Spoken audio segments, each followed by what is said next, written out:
Think your right to free speech is untouchable? Think again. Right now, there are people trying to define what we can and can't say, and they're calling it misinformation and hate speech. But who decides what's true? And when did your voice, explicitly given to us by the First Amendment, become a privilege and not a right? In today's video, we're breaking down why the First Amendment is under attack and what it means for you.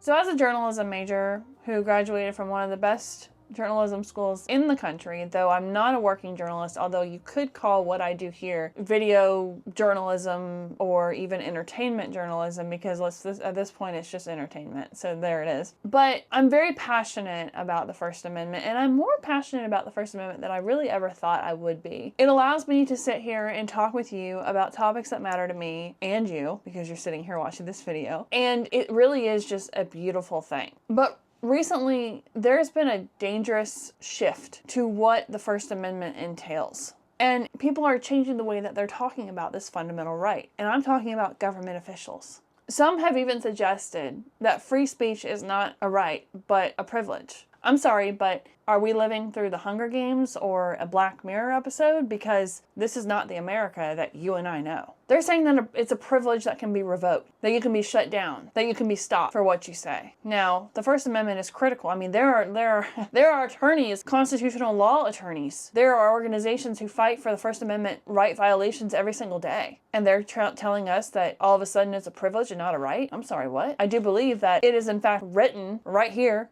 in this booklet. The First Amendment clearly states, Congress shall make no law abridging the freedom of speech or of the press. Now that's a condensed version there, because there's more to the First Amendment than just free speech. But the right is absolute. And yet over the past few years, we've seen a growing push to limit speech, especially when it comes to so-called misinformation or hate speech. But here's the truth. There is no misinformation exception or exclusion in the First Amendment.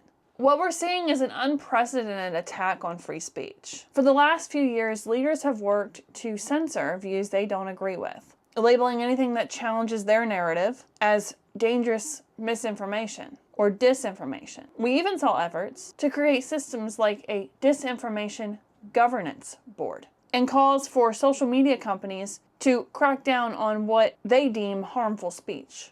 In fact, some have even said that free speech does not extend to misinformation or hate speech, which is simply not true. Because at the end of the day, the speech that's protected is speech that goes against the government, speech that is for the government. Any bit of speech is protected. It doesn't matter. It's protected under the Constitution. And the Supreme Court has been clear about this. The court has ruled that even speech that offends or demeans is protected under the First Amendment. Speech that we hate, even yes, controversial, is protected. Otherwise, we're giving too much power to people who don't have the power. And it's a dangerous precedent to give power to decide what is and is not protected under the First Amendment. And more so, who gets to speak and who doesn't. When those in power start pushing for censorship or jailing of people who have differing ideas, they're undermining our constitutional republic's core principles. And I'll say that again, because it's important to remember. We are not a democracy. We are a constitutional republic. That means the rights in our Constitution, like free speech, are protected, regardless of what the majority or the party in office thinks. The moment we start treating free speech as a privilege instead of a right, we start losing our republic. This book right here is the fabric of our constitutional republic. All rights enclosed within this book are protected rights for the American people. Because here's the way I look at it. If you start changing too many laws, it'd be one thing if America would actually enforce the laws that she has already. But instead, we have people trying to create new laws for things that already exist that don't need to be created. Like how about, and I'm going to do a separate video on this because I'm totally going off topic now. I'm totally going down a ranting rabbit hole here. But how about the fact that there is a bill to eliminate, daylight savings. Now, wonder this is everything. A lot of people hate daylight savings. I know I don't know if the farmers are for or against it, but nonetheless, a bill that's been sitting in Congress for I believe about 3 years that has bipartisan support. Okay. Meanwhile, Daddy Government is still telling us that we have to change our clocks every November and March. And I'm tired of it. I'm tired of changing the clocks. Now I understand I could move to Arizona and not have to participate, but that is just not in the cards right now for me. Okay? It's just not. Free speech matters. We don't need to change the First Amendment. We don't need to actively say on national TV that's aired to millions of Americans that we want to restrict free speech. Like, hello? Look what happened with Facebook. There's an investigation in Facebook going on about the Biden administration asking them to police their platform, essentially. Meanwhile, but that's where social media is tricky, because they're owned by independent people. So is it really a free speech platform? That's a good question. But it's a platform that is, I don't know if it's created for free speech, but it's created to bring people together. It's created for conversation. Free speech is a part of that conversation, is it not? Listen, I'm just a girl who loves the Constitution and loves the First Amendment. And seeing people actually call for the removal of the First Amendment is dangerous to me. As a journalism graduate, it's concerning to me that the foundations of what so many great people do to bring information into our homes, those who are not trying to manipulate it and steer it a certain way and have an agenda behind it, because yes, that does exist,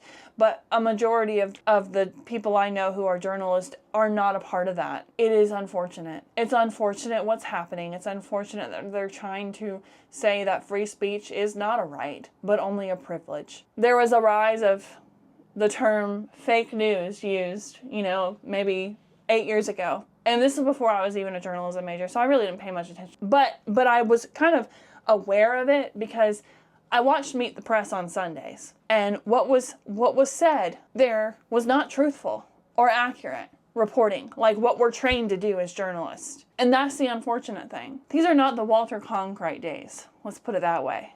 And also, you have to be able to just use discernment with what you're seeing. You have to do that. Because at the end of the day, some of what you're seeing is not accurate based on what the hosts are saying. It's not accurate. It's twisted one way or the other, and you have to kind of realize that and work your way around that. You have to be able to seek out that information and find a balance. This right here is the fabric of our constitutional republic. And it's important to realize what our political leaders who are trying to get elected are saying about our rights, are saying about our Constitution. Journalism is supposed to be based on facts, but a lot of what you see nowadays is not journalism. In fact, it's manipulated, and there's always an agenda. The way that a word is written or the way that a headline is written is tailored one way or another, and it's all in the way that you write it. So what's really at stake? The future of free speech in this country. We must protect this indispensable right, or we risk losing everything else. Thank you for watching. I hope you enjoyed the video, and if you did, don't forget to like, subscribe, and stay tuned for more, and I'll see you all in the next one. Bye. Alright, editor's notes. So it has officially been a year since I've been filming Card Chats. And while we have changed our location for filming, we're currently in my closet, we have definitely created something pretty great here. So I really appreciate all your support. It really does mean a lot. And I'm extremely grateful for everything. So with that being said, thank you for a wonderful year. Thank you for continuing to support me. We are almost to 1,000 subscribers, which is crazy. And I really appreciate your help. And I really appreciate you all. So I just wanted to say that and include that in here because we live in a thankless society and I just want to be thankful for all of y'all. So, thank you.